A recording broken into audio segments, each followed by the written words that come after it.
All right. Well, here we are. Show 30. Who thought we'd ever make it there? So you know what I did, Dahlby?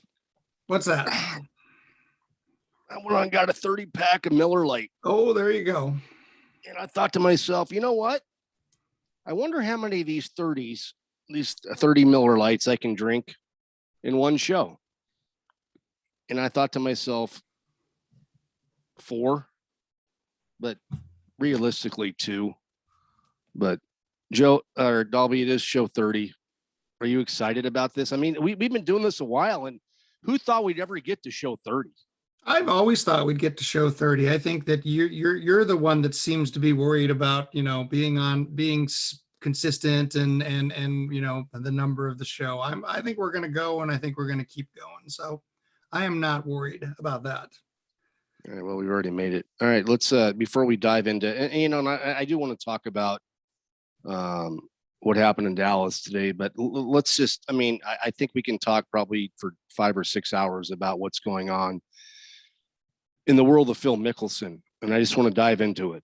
I do want to say congratulations on Sean O'Hare finishing 4th today in the Korn Ferry Tour, getting closer to get his card.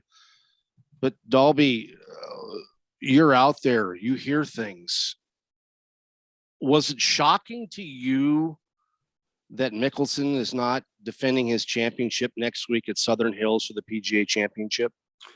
To me, Bernie, when I heard that he had entered, then it made sense that, okay, he's coming back, he's going to play.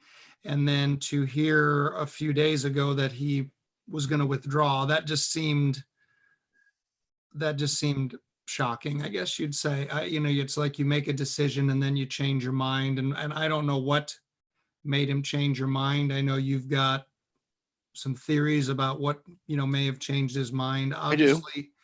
Obviously there might be 30 million reasons that he's changed his mind. I don't know, but it just doesn't make sense to enter and then withdraw. Just seems weird. And this whole thing obviously has seemed weird. And I know that, and we've been doing this a while, whether it's radio or podcast. And, I'm probably more opinionated than you are. And I think you have to hold back a little bit because of what you do outside of your teaching at Phoenix Country Club, and that you are affiliated with the PGA Tour and you have, access to this and that and things like that. But, and me, and I'm not afraid. Sometimes I think I cross the line, but this is my theory. I'm going to say cross it, Bernie. Yeah, I'm going to cross the it. line. I'm going to cross it. He doesn't want to play in the PGA Championship. Okay, and here's why. One, he's already signed a $30 million deal with Saudi Arabia to play in their events. He doesn't want to come over here. He doesn't want to go to Southern Hills next week because the media is going to absolutely crush him.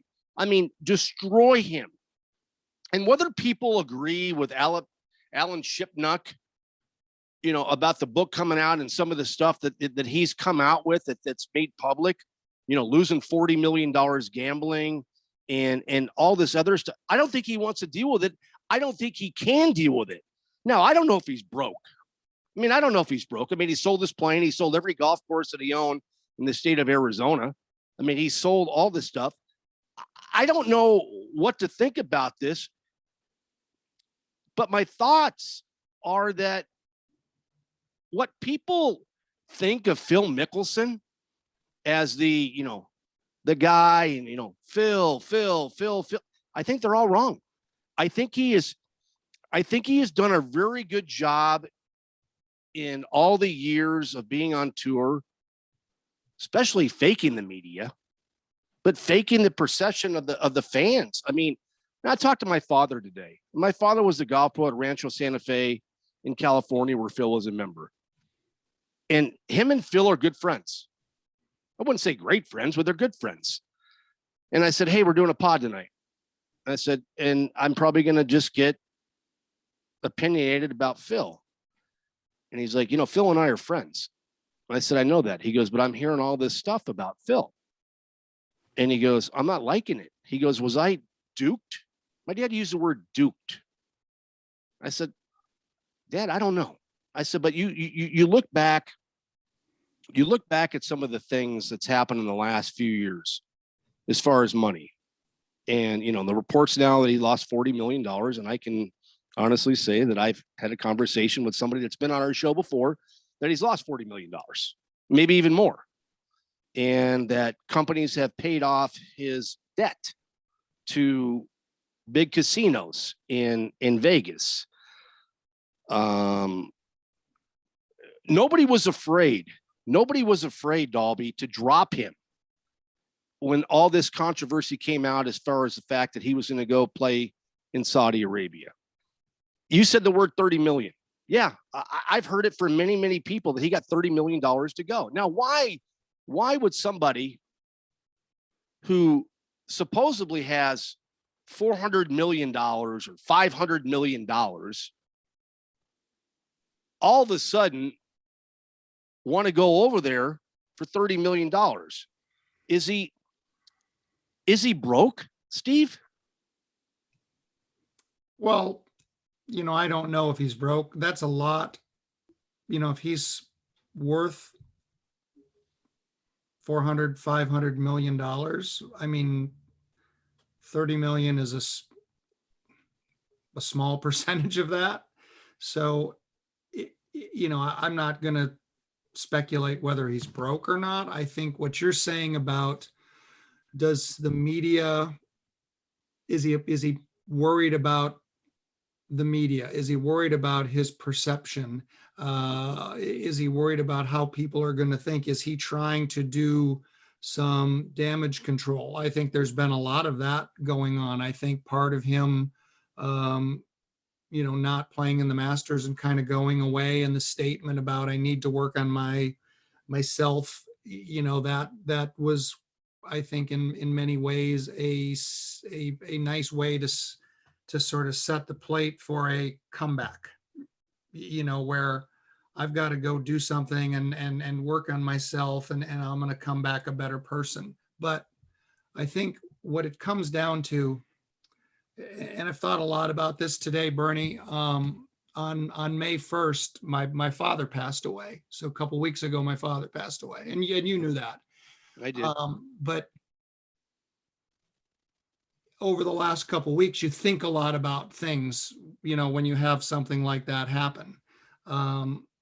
My dad was in the military for 22 years. He's a retired lieutenant colonel. So he'll be buried in next month in June, and he's going to be buried with military honors. It's going to be quite a nice ceremony. And I'm glad that the armed forces will do that for him. And what I'm getting at is there's honor to that.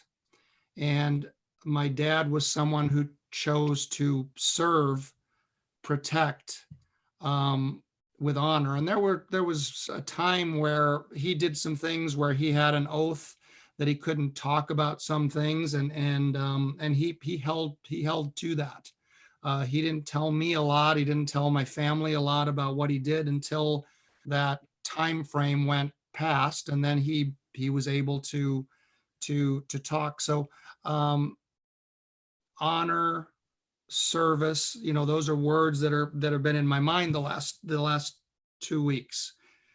After my dad retired, he did a number of things, but one of the things that he did was he got involved in the game of golf. And you don't know this, he got involved in the game of golf. And I grew up in a small town in Wisconsin, but he was a manager of a golf course for a couple years, and then he did some other things, and then kind of the last things that he did was that he leased a golf course in my hometown for a couple years, for a couple seasons. Obviously in Wisconsin, you go by seasons.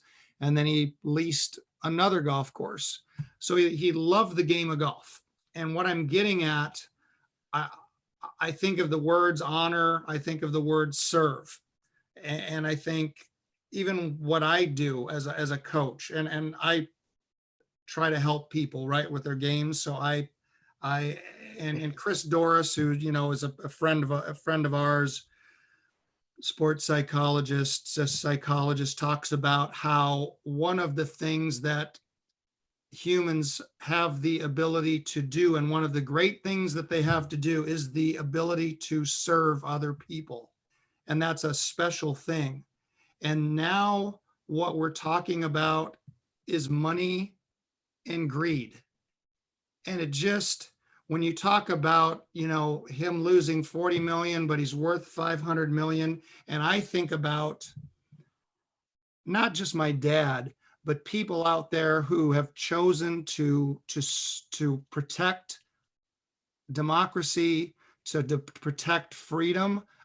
That makes me think, what the hell are we talking about here when we're talking about Phil Mickelson or Greg Norman and the greed that they are, you know, going to deal with, and to deal with a foreign government that, you know, that is our enemy. It makes me really wonder what's going on. And so, you know, if he is struggling financially, shame on him. I mean, he's made enough money, and the PGA Tour, this is another thing, the PGA Tour has provided him a resource to make a lot of money. So his criticism of the PGA Tour, I think that is a shame. You know, we can all find things that the PGA Tour does right or does wrong, but one of the things that the PGA Tour does, they facilitate, you know, they're a nonprofit. They do facilitate, and maybe they take more credit than they should. There's a lot of money given to charity by the PGA Tour. I'm not saying that Jay Monahan, you know, isn't flying around in a private jet. I'm not saying that every dollar goes to Sure. but I'm just saying some of this criticism and some of this, why are we not, as a golfer, why are we not trying to compete? Why are we not trying to win? And that be it. The money will take care of itself. So it's very, very, especially these 2 weeks for me, it's very, very difficult to hear some of this stuff. And as I've told you, and I got emotional with you the other day, and about your father, and I haven't lost a parent. I don't want to lose a parent. I know eventually it's going to happen, and I know how hard you took it. And I wasn't going to bring it up on this show. I wasn't going to bring it up, and you brought it up, and I'll let you run with it. And what you said was so good. When you talk about greed, when you talk about, you know, I mean, Phil Mickelson, if you went to New York City 10 weeks ago, let's just say 10 weeks ago, whenever this LIV thing started, I don't even know what the hell it means, but it doesn't matter. Phil Mickelson was going to be the next Ryder Cup captain for the U.S. in New York. There isn't a fucking chance he's going to be the Ryder Cup captain. There isn't. I mean, people that listen to this podcast, and I really appreciate, and so does Steve, and so does Schubert, listen to this podcast. He's not going to be the Ryder Cup captain. He's going to be alienated from this PGA Tour. And that's a decision that he had to make, and he made. And now we don't know officially that he's going to play on the Saudi Arabian Tour. But, I mean, this 30-pack of beer that I have right here that I'm going to dive into, that's the first bet I'm making that he is going to play on that tour. And whether it's Lee Westwood, Ian Poulter, Sergio Garcia, Jason Kokrak, whoever, I have thoughts, and I know. I mean, people don't know about that. Let's take a few years ago when he got involved, and is this going to be a Rip Phil Mickelson show? Yeah, probably, in my opinion, for me. But you can do what you want, Dahlby. But I mean, the guy got insider trading from a food company in 2012 or whatever it might have been, and he made $950,000 in 2 days, and paid it to one of the biggest mobster bookies in Vegas, Billy Walters, who's now in prison. And then you look at stories, and they're all stories because I don't have the 100% factual things. You know, Callaway had to pay a big debt at a casino in Vegas for him. He owed Bones $200,000 and Bones fired him. Bones fired Phil Mickelson. Let everybody that's watching this know that Bones fired Phil Mickelson because he hadn't paid what he owed him. I mean, give me a break. If you have that much money, $200,000, if you have 400 million or 300 million or even $10 million, pay the guy. But Bones got pissed and said, you know what? I'm fucking done with you, Phil. And nobody really knew the story. And then you get all these other stories about, Phil played a match with a guy at Augusta once, a member, and Phil being Phil, hey, let's play for 50,000 or whatever it might have been. I think it was 50. He lost and he refused to pay the guy. And the head of Augusta National Golf Club took him into his office and said, you're paying the guy, you'll never play here again in your life. And that means practice rounds or even the Masters, because the Masters has the opportunity to deny anybody an opportunity to play, even though you've won the Masters. If Augusta says, no, you ain't playing, you ain't coming. Well, and that's the interesting thing, Bernie, because the Masters, the PGA Championship is run by the PGA of America. Right. U.S. Open obviously is run by the USGA. The Open Championship, the Royal and Ancient. So those are not, they're on the PGA Tour schedule. They're part of the FedEx Cup points, but they are not run by the PGA Tour. So you're correct. They have the ability to invite who they want or who they don't want. And this whole thing that, Phil is not the only one here who's causing waves. Greg Norman aside, because he's not playing anymore, but Sergio's making waves. You don't hear about some of the other guys so much because they're not talking. And what I've said sometimes is these guys, some of these guys are really good at golf, but some of these guys should probably not talk. They should probably just play golf. And so you do have to think about the future.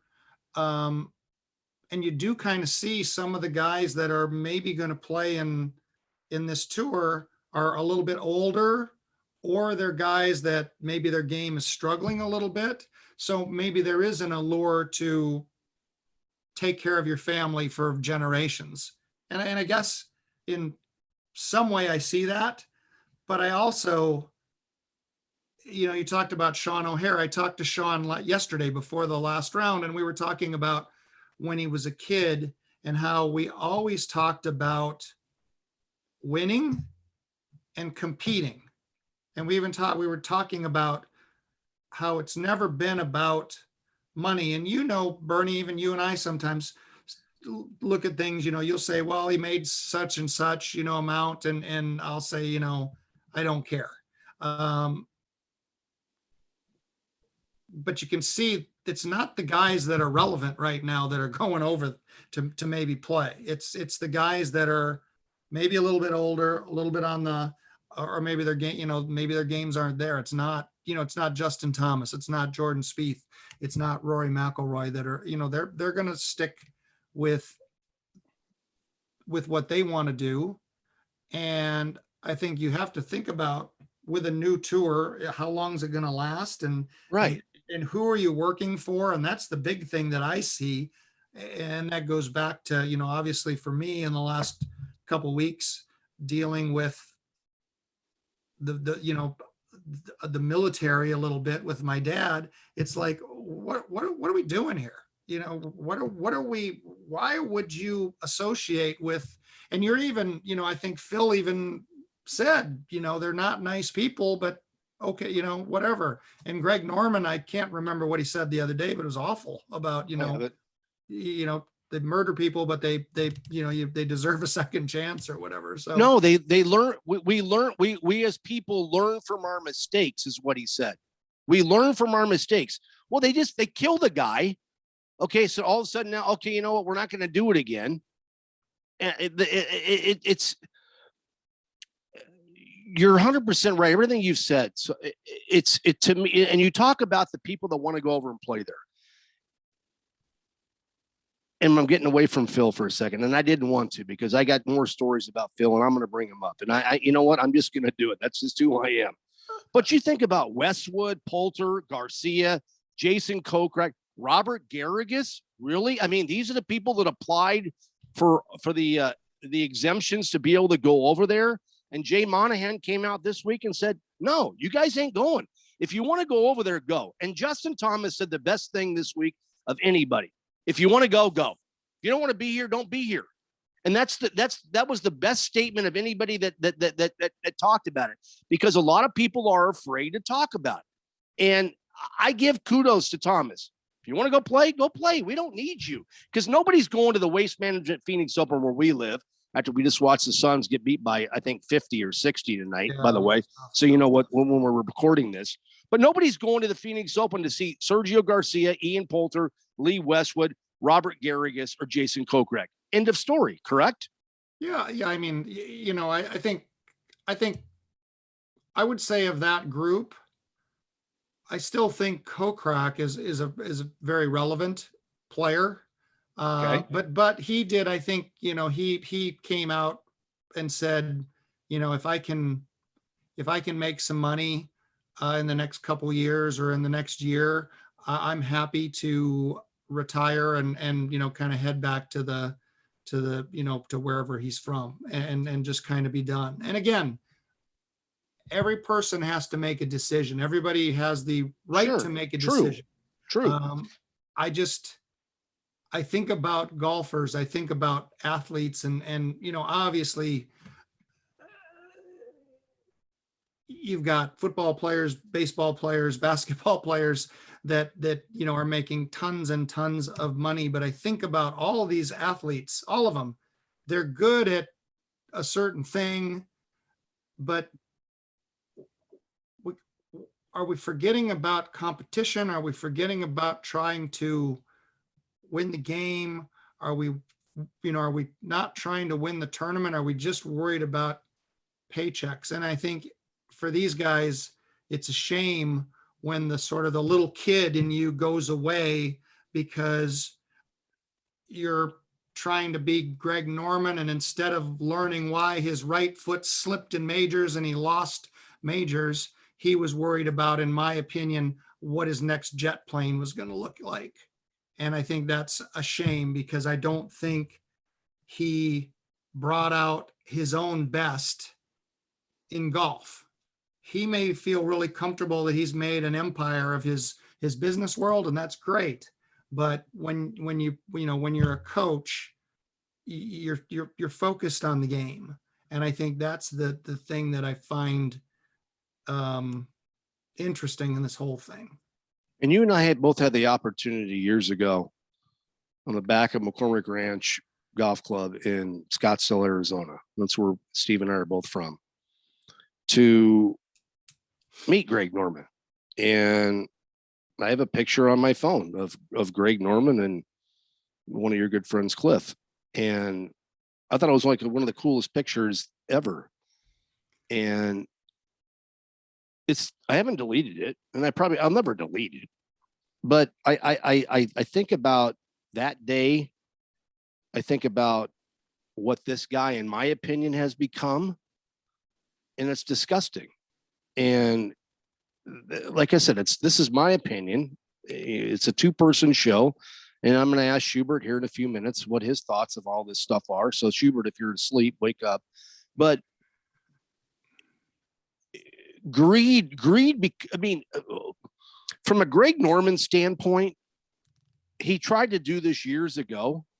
He tried to create what is now, and I'll give him a little bit of credit, what is called the World Golf, the World Golf Championships now. That's what he always wanted to do. And it happens now. And you see that, the top 64 in the world playing the match play and all these WGC events, whether it's in Shanghai or wherever it might be. He got that accomplished, even though it wasn't him.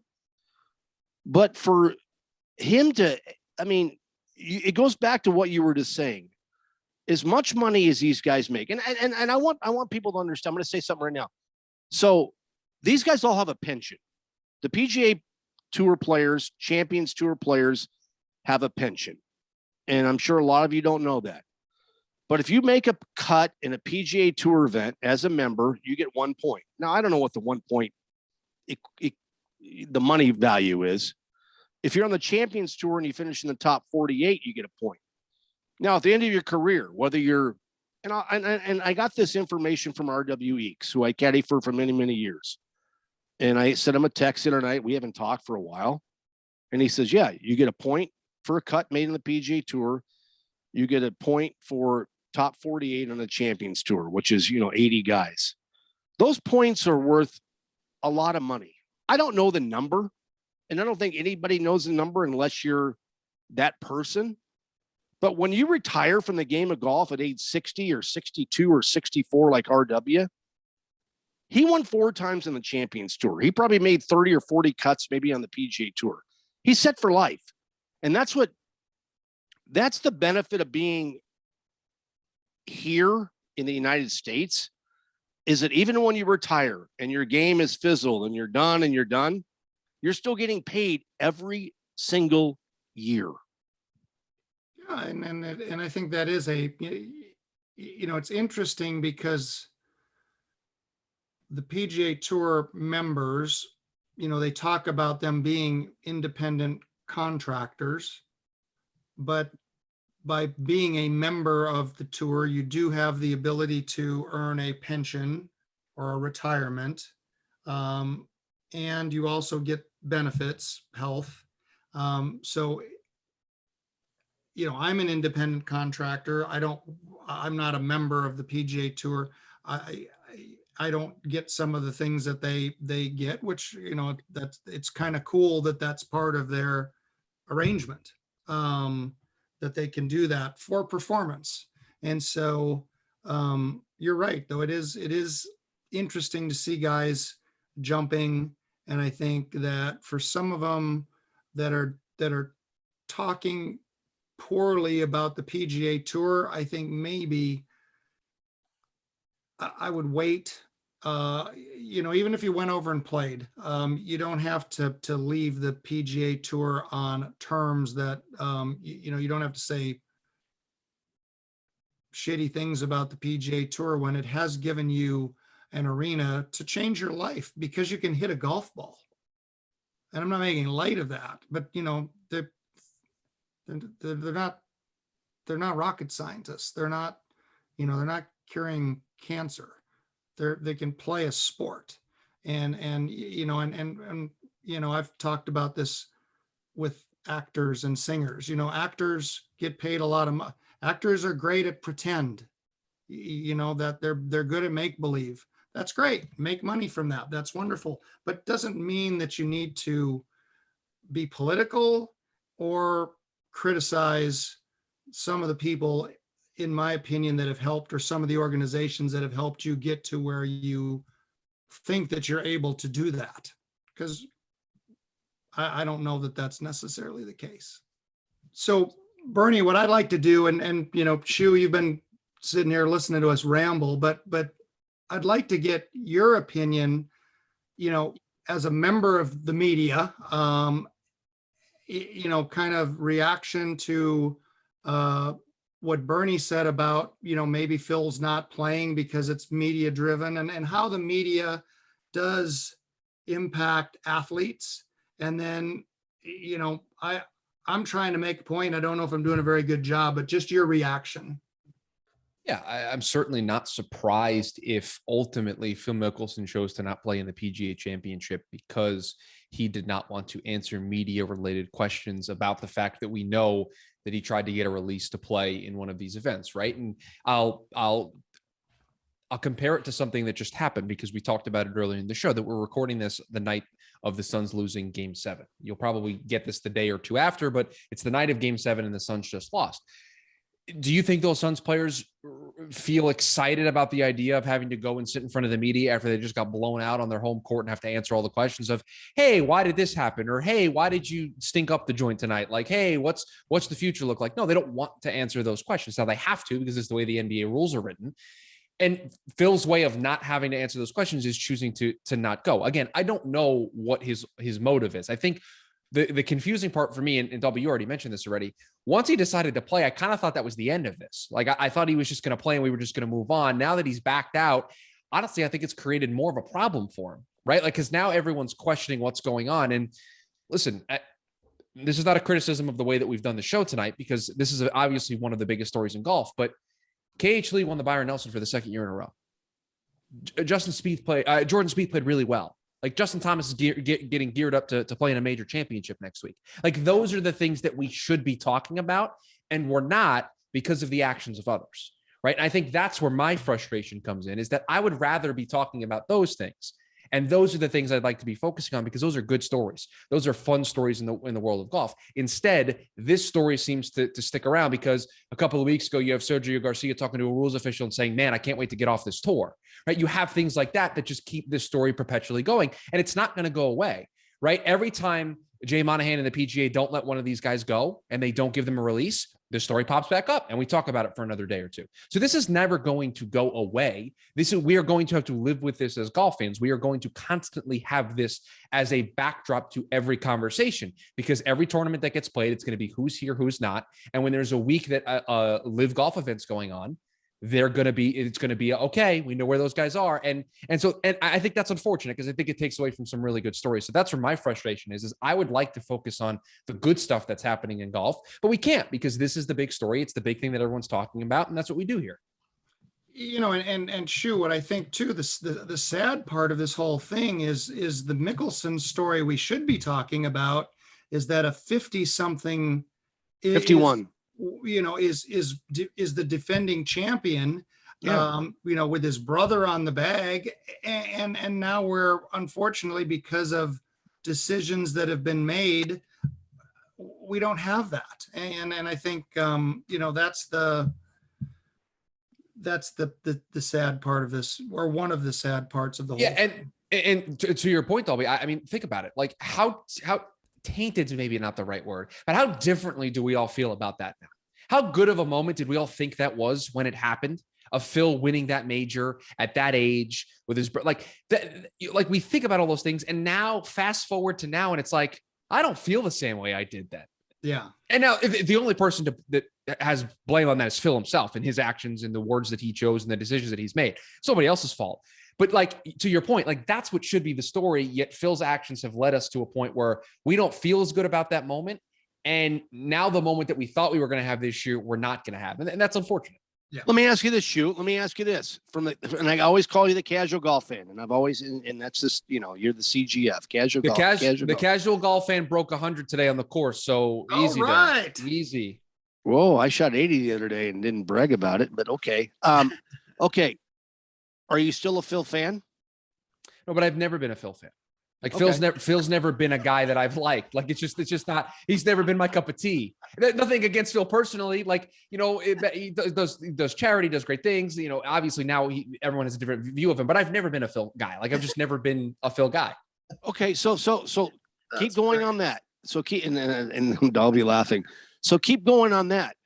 Do the fans of Phil Mickelson that have been Phil, whether it's at Baltusrol, whether it's been at La Costa or Torrey Pines or Scottsdale, Arizona, do you think, from your perspective, are those people still fans of Phil?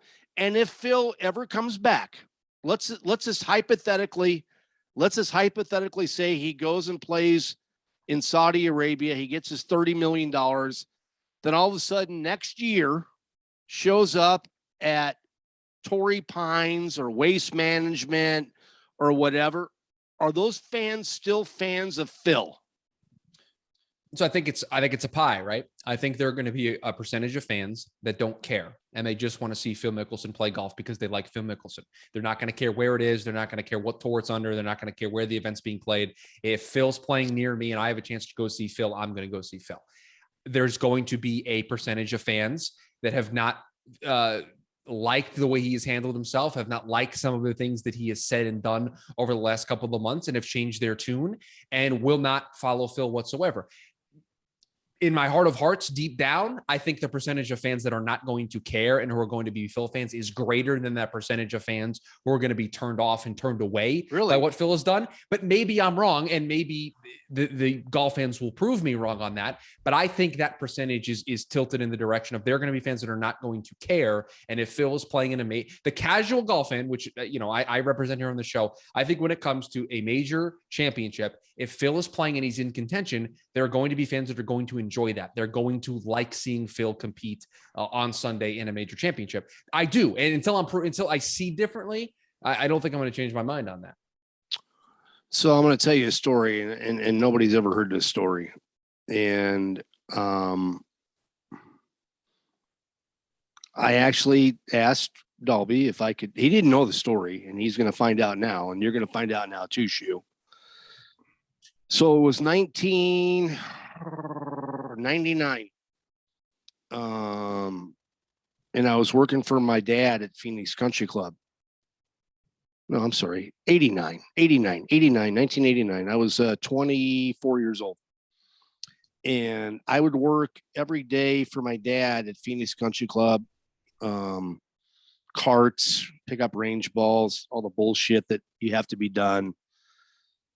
And I had a night gig. I met a guy and I had a night gig back in Dahlby. You'll know this, back when social gambling was legal in Arizona, and it was legal for like 2 years. And I would drive down to a bar in Phoenix at 7th Street and I don't know, Camelback, and there'd be a crap game. And I became the stick guy. And I get paid $100 a night, like 5 hours, maybe 6. Get $100 cash every night. It's back in, like I said, 90. Shove it in a Coke bottle. Go to work for my dad, always late. He got pissed. And we got a call. Well, these guys got a call to have a offsite crap game in Scottsdale. And my guys were like the bosses. And I wouldn't say they were thugs, but they were influential people. This was legal? Yeah, legal. Social gambling. It was for points, Dahlby. No. Hey, for points. Schubert, you can use Schubert, get off this for a second. We'll go back to points later. And we had to go to a house, an apartment in Scottsdale, because this one person wanted to have his own crap game. True story. I'm not making this up. And you can, whatever, I can take a lie detector test or whatever. And we went to this apartment complex. We brought the table in, it was on a truck, and it was Phil Mickelson. He wanted his own private crap game. And I'm the stick guy. He pulls out this wad of cash and he's 19. Maybe he's 20. I don't know. I don't think he's won the Tucson Open yet. And he's got this wad of cash, guys, that is like this, of hundreds. And he proceeded to lose 900, maybe 1,000 in 7 or 8 minutes.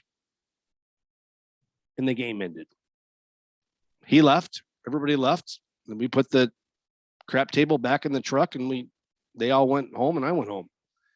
So the stories about what you hear about Phil are true. I mean, you can go back to the fire in Rancho Margarita or Rancho Santa Fe or whatever, when he drove up the hill during that big forest fire and demanded through the fire department that he had to go through the blockage because he had $4 million in his safe.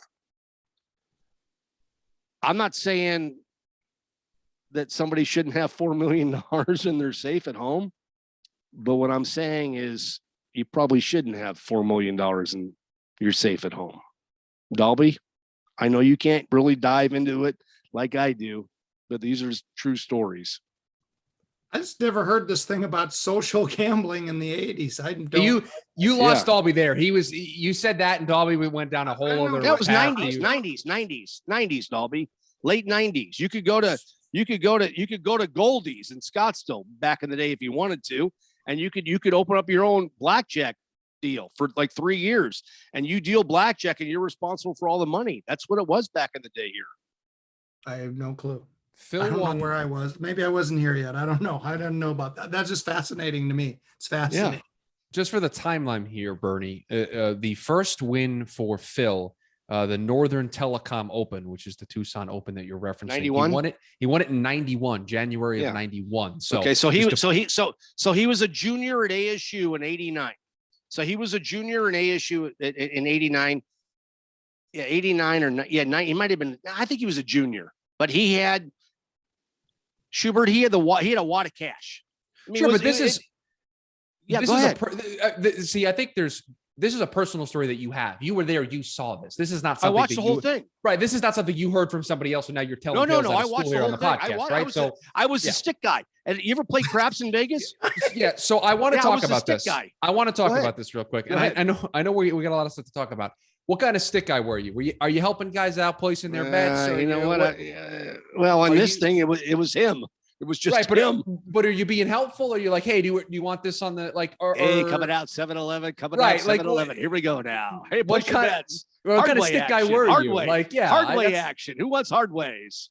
Yeah, that's what I was looking for. Okay. Yeah, but I mean, I was 20. I mean, I was Phil's 4 years younger than I am, but I witnessed this whole thing.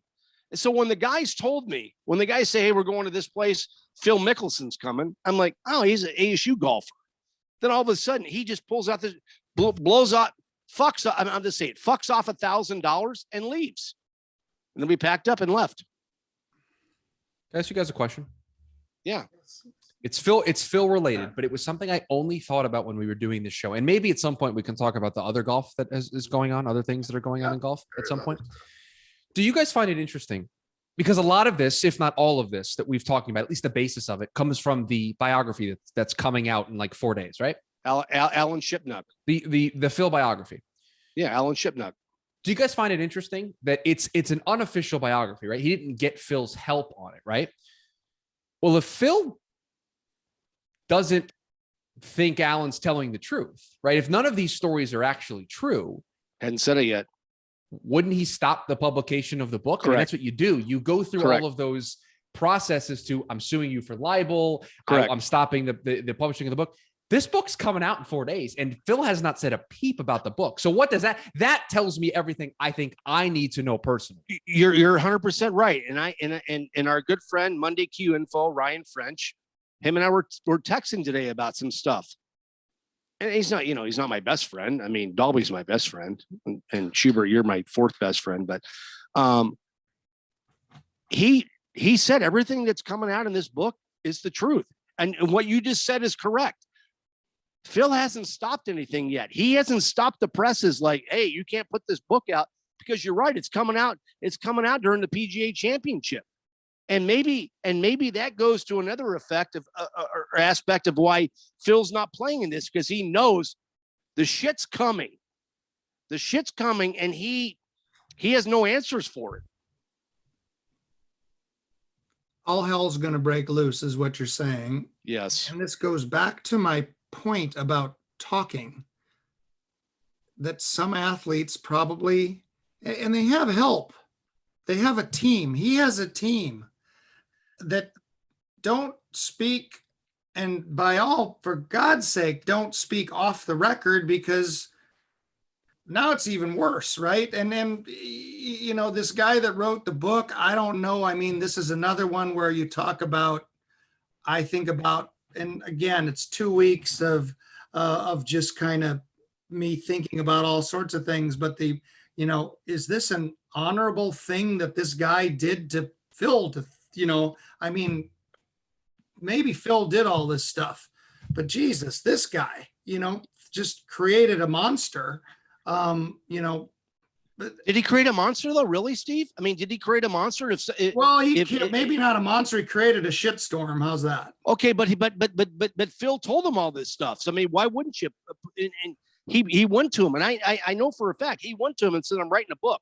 And Phil just went, okay, yep, here, this is all this. Now, the stuff that I've said tonight about the socialized gambling and losing, $1,000 in 10 minutes, stuff like that, or the $50,000 or whatever that he owed the guy at Augusta National. I don't know if that's going to be in the book, but that's stuff that I've heard. But I mean, if somebody comes to you that it's that big and you're a writer, okay, you're not a teaching pro, but you're a writer, and somebody comes and starts saying, here I am. Aren't you going to, I'm going to make a book about this. Yeah. Okay. No problem. Then all of a sudden gets pissed later when all this stuff comes out. Because what Schubert said is correct. Why hasn't Phil stopped the book from being publicized? I mean, why? Let's be honest here too, right? Like, Phil's an interesting guy removing the Saudi Arabia, Greg Norman stuff, right? Take that out of the equation. Okay. Phil's an interesting dude. Like, he's an interesting person to tell a story about. So I can understand why you would want to write a book about the story of Phil Mickelson and his career, because it's an interesting roller coaster ride. Because before the book, like, the sports gambling stuff and the owing of the debts has been out 40 there. million. Like, right. Like, the number's never been out there, but it's been rumored that he's owed this stuff before. So there's an interesting story there that could be told. And then you add on top of it the controversy that Phil's created in the last, year and a half. Like, it's a tailor-made story, and I can understand why you'd want to write the book. But again, if any of it was blatantly untrue, Phil would have done something to try to stop the publication of the book. 100%. But he has no grounds to do that if it is all correct. accurate. Correct. And so that's where I think we leave this story, that this book is going to come out in 3 or 4 days, and Phil has done nothing to stop it. I'm buying the book. You buying the book? I think we've gotten all the juicy stories on the internet. Like, what's going to be in the book that's better than, like, it's more controversial, that is a deeper dive into Phil Mickelson than when we've gotten so far? You think there's something, like, there would have to be something bigger than all of that in the book? I'm buying the book. You know what? You know how many books I've read in the last 5 years? 0. But You're I'm buying this book. one. What's that? You'll read this one, and then I think 100% I will. Shu, what it probably is it's probably, you're going to read the book to try to confirm what just somebody is going to buy the book to try to confirm what they may have heard, which was stuff we've gone over. And then, there is a thought there might be something else that we don't know of. And God help Phil Mickelson if there is. All right, Dahlby, let me ask you this question, Dahlby. And I asked you that. Do you see, well, I guess I didn't ask you this question. Do you see Phil Mickelson ever playing another PGA Tour event? I do. Yes, I do. And so what if Jay Monahan says, you went over here, you're not coming back? I think there's always going to be a way for things to change.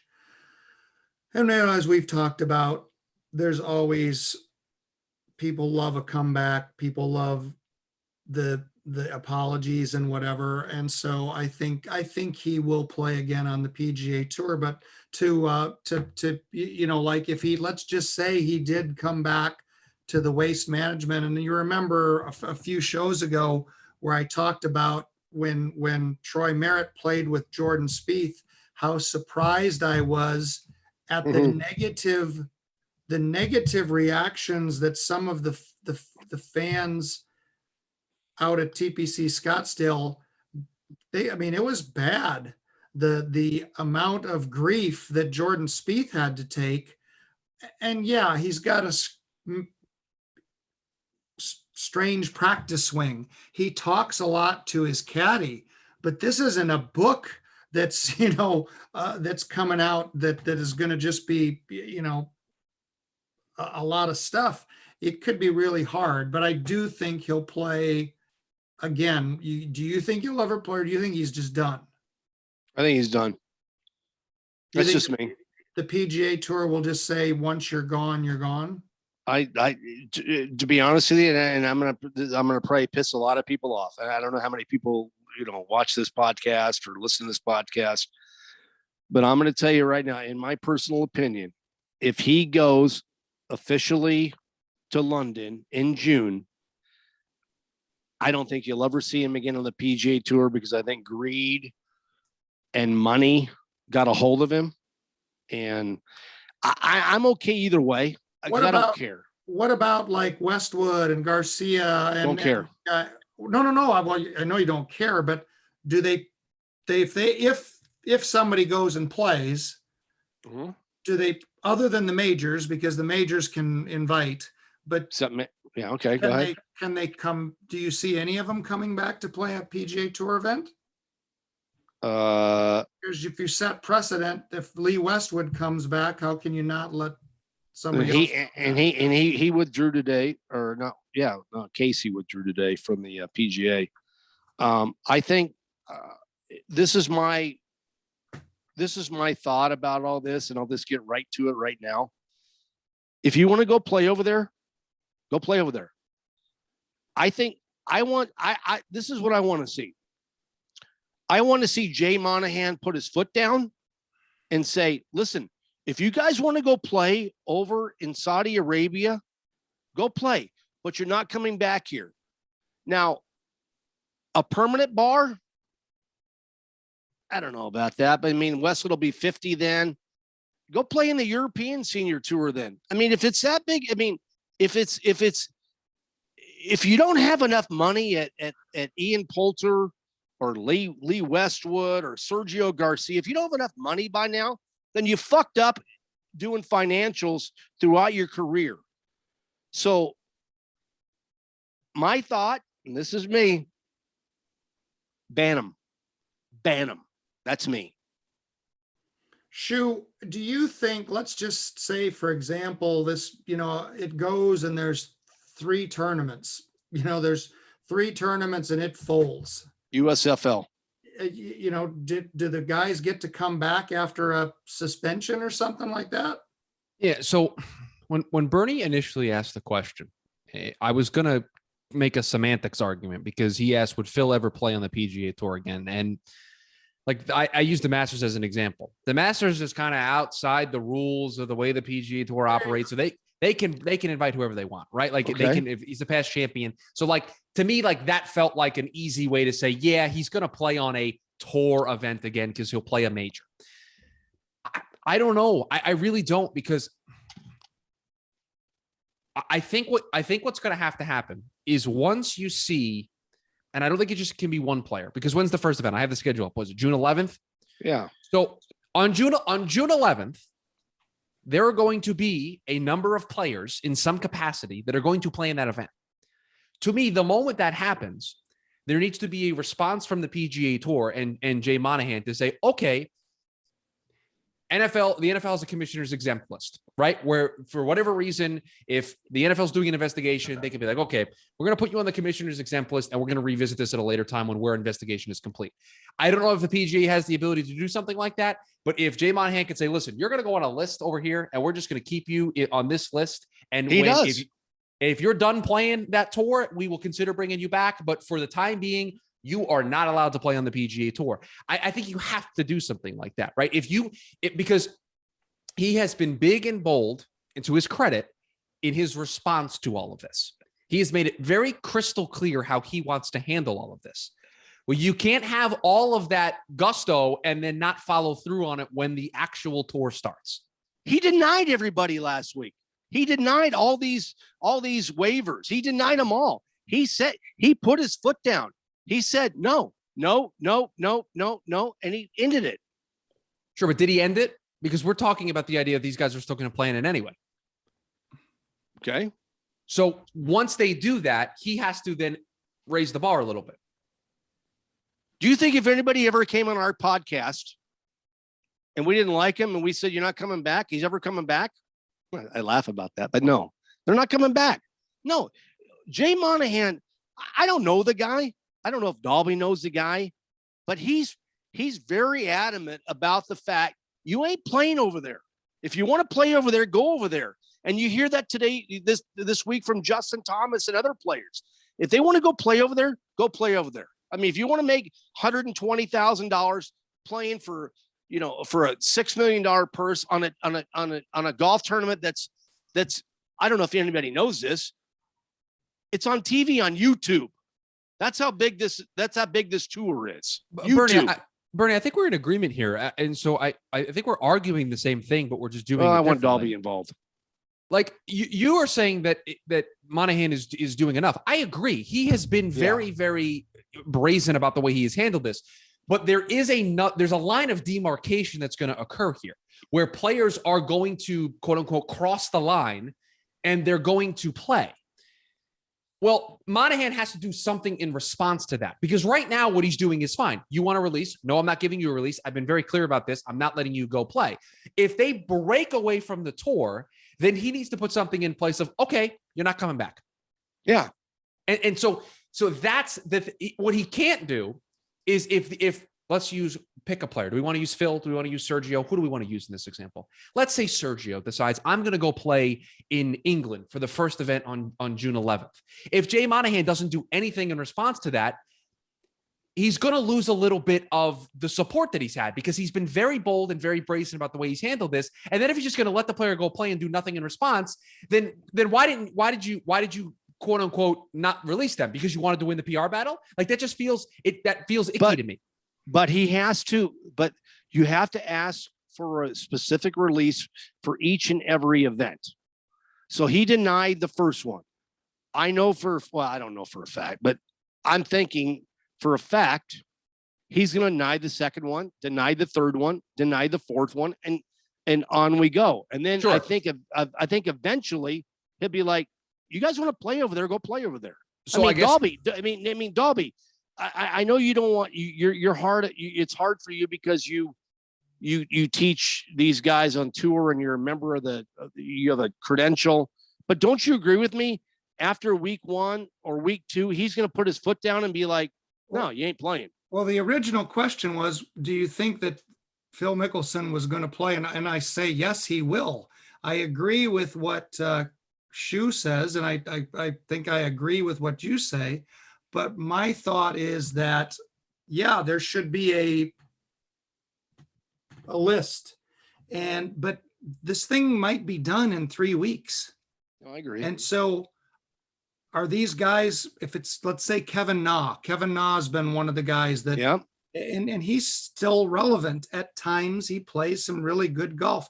Do you let the guy just not ever play again? I mean, and maybe I don't see it. I don't see that if it's gone in 3 weeks, that in 5 years, a certain player might not be able to somehow work his way back to play an event. That was the original question. That's why, hold on. These guys, and I get it. Tiger made them. Tiger made these guys. And let's not argue about that. The money that's involved right now playing in the PGA Tour event, winning 1.6 or 1.7 or whatever KH Lee won. And congratulations to him, by the way. I'll get that in for you, Shu, because it's back to back. First time in 40 something years that somebody's won a back. I would have picked him too if we played who you got last week. I would have picked him. Well, okay. And we'll go back to that in a second. But the money that's on the PGA Tour now is so much bigger than it was before the Tiger realm started. And these guys, and I said this to a friend of mine the other day. I said, these guys that want to go over and play in the Live Tour, you finish 125th on the PGA Tour money list. You keep your job, okay? You make, and Dahlby can probably correct me on this, you make $2 million if you finish 125th. So after taxes and everything, you've nutted $400,000 after paying your caddy, travel expenses, things like that. And you're a Titleist guy. It's $200,000. You're a hat guy for $50,000. You're something on your sponsor and your shirt for You've made $750,000 net, and you're the 125th player in the world. Now, if you're somebody like a Justin Thomas or a Jordan Spieth, who I'm going to pick this week, and who you got, I mean, if you're somebody like that, and I just gave you guys the answer. If you're somebody like that, you're making $20 million a year after taxes. You're taking home $8 or $9 million. Now, to go overseas and play in Saudi Arabia and things like that, yeah, you probably get a big upfront bonus. I don't know what the taxes are over there. I don't care. And you play and you finish last for $120,000 and you finish 48th in the field. I mean, is that what your goal is in life? Is a professional golfer to be like the number 1 or number 2, number 5, number 10, number 15 player in the world, and now go over and play over there that nobody's going to care about? That's my whole thinking to this. Okay, so Bernie, I have a question for you, because you like to pose questions to us here on the show. I have a question for you. You are of the belief that Jay Monahan is not letting any of these players out to go play. Correct. So Correct. my question to you is, are you of the belief that none of them are still not going to go play anyway? Is that your position, that no one's going to go over there and play anyway? I think first of all, I think people are scared.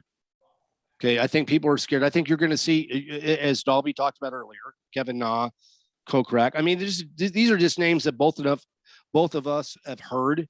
Dahlby and I haven't had a conversation on the phone about, who's going over, because he doesn't know. I don't know. But I think you're going to see a lot of, when somebody jumps, I think Monahan's. I really think that Monahan's going to stop him from coming back over here. But Well, I don't think you're going. Yeah, I don't disagree with that, Bernie. I don't disagree with that at all. You think I'm disagreeing with you? I'm not. I'm just saying that this could all be done in 2 weeks. Yeah, or 3 I agree. weeks. And I just don't know that there might not be a way to work your way back. I just, that's my thought. I just don't know if there's not a way to work your way back. All right. Time will tell. And it might not take a long time, or it might be a good way for a has-been to go make money. And just like you said, what are we doing? But we're just padding a bank account, which I disagree with. I disagree with that shit. Well, I know you do. And it's like Monday Q put out a good tweet today, and he talked about your boy, O'Hare, that you've worked with since, he was 17 on and off. And he said he's made $25 million, and the guy can probably get in 10, 12 events this year, but yet he's full stat. He's trying on the Corn Ferry Tour. And, and kudos to O'Hare, finishing 4th this week. And he's on his way to, maybe maybe securing his card on the Corn Ferry Tour, even though he's got, a few more starts on the PG Tour. But he responded to his own tweet by saying, I thought the guy was 44 years old or 45. He's only 39, and which I think was cool. So kudos on that. I just wanted to bring up Alex Chaka real quick with you, Dahlby, before we get to who you got. Using a legal putting thing. He had an old was that the yardage technical term for it? Illegal putting thing? Yes, it well, was. It was an illegal yardage book that had putting information. He was the defending champion this week on the Regions Championship on the Champions Tour, which your friend Steve Stricker won, by the way. Congratulations to him. Yeah. He got disqualified for having the old yardage book. This is the seventh, not first, not second, not third, 7th time that he's been disqualified from a tournament in the last 14 years on the PGA Tour. Is that a little fishy? It's a little. I mean, yeah, that's enough to make you think that we're trying. He's trying a little hard, I guess, sometimes. All right, it's time for Who You Got, sponsored by our good friends at Burrito Express, your local burrito joint. And now, you can't tell back here, but I had to do it myself today since our person that does the scoreboard wasn't available. As you can tell, I've tied Dahlby, and I've caught up ground with Dahlby. The last time we with Schubert, the last time we did this was the team championship, where I went on the cusp and had Sam Burns and Billy Horschel. Schubert went with Victor Hovland, made the cut, but didn't do very well. And Dahlby went with the old veterans, as he called it, the old veterans in O'Hare and Piercy. So I got 3 points. Dahlby got 2. Schubert got 1. I'm just going to get right now. It's Star Wars week. Give me the Spieth. Like Dahlby was going to. Good. He played good this week. He's on my list. I've got a list of 3 players. So, Dahlby, please. Who's got the next pick? Is it me? You do. You do. I've been picking. I've picked last 3 weeks in a row. And you know what? Let's continue that. You know what, Shu? I'm gonna let you go ahead because I don't think you have my pick. Wow. I'm gonna go ahead. Because you're not ready. Ready. I got 2 right here. Who was the first one? Hold The on. one I picked. Check. Can you hold that up to the camera? Because I know my guy. I picked him already. So Pick I just it. want to see. Tell hold me. up, dude. Hold on. No. Show it to the camera because I'm not going to change my show pick. it to the I've locked it camera. in. Yeah, absolutely. I can't see it. My guy's right. not on that list, so don't worry about it. All right, pick it real quick. I'm going to pick Justin Thomas. And I got Tiger Woods. What? Wow. Tiger Woods All right. in the field. All right. So what are your thoughts of Tiger this week before we end this beautiful I'll podcast? be rooting He for picked, him hard. he picked him to win. I mean, what do you think his thoughts are on Tiger? He picked No, him to just win give the me whole no. thing. Honestly, for I him. mean, you can root for him all you want, but really, Steve, honestly, Tiger, what are your expectations of him this week? I mean, it's My the second. expectations is a top 20. Yeah. Yeah. Would He's you go won there gambling on it? before. He's what? Would you go gambling on it? No, I can't. I'm not allowed to. Yeah, no, you handle the points on the show. You handle Yeah, the I'm points. not Oh, allowed. by the way, Mito Pereira made a birdie in the last hole today to finish 17th, and I had him Earned you top some 20 points. this week. All right, well, we got to get out No, of here. wait, So get us wait, out of wait. here. You got to get No. out of here. Yeah. Well, Will Zalatori has sucked for me this week. It was a terrible pick. All right, guys, have a great week. Hit him straight, everybody.